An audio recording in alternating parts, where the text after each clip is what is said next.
An East Midlands primary school teacher who was sacked after refusing to address a transgender pupil as a boy is taking her school and her local council to court.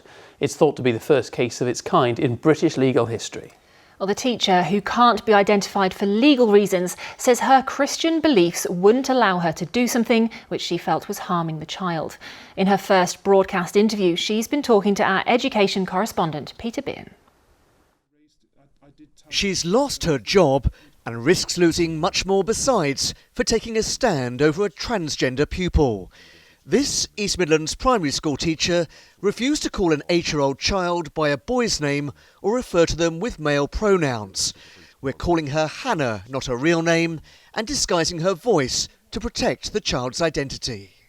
It's a matter of conscience for me. I'm partly informed by my Christian faith. From my perspective, I felt that this whole approach was potentially very harmful for children, and I just couldn't in all conscience go along with it. Hannah learned at the start of the school year that she'd be teaching a child who wanted to change gender. She challenged the head teacher about the way the school was dealing with it. It led to her suspension, she says, for failing to carry out a reasonable request. She sought legal advice and, as that involved sharing information about the child, she was sacked for gross misconduct. In terms of your role, though, as a teacher, don't you have to respect the wishes of all the families that you work with? You can't pick and choose, because surely that's discrimination. Well, this was what I was told. I was told that you're in loco parentis, you have no choice, this is the family's wishes. I think we shouldn't just be unquestioning about some of these requests. I'm not saying we shouldn't support children in terms of helping them through this difficult situation, but we shouldn't be affirming them in the belief that they're a boy in a girl's body or vice versa. Hannah's now taking legal action against her school and local council. Tomorrow she's applying for a judicial review in the High Court. Supporting her case are the Christian Legal Centre, part of an evangelical group called Christian Concern. On their website they describe an LGBT lifestyle as unbiblical.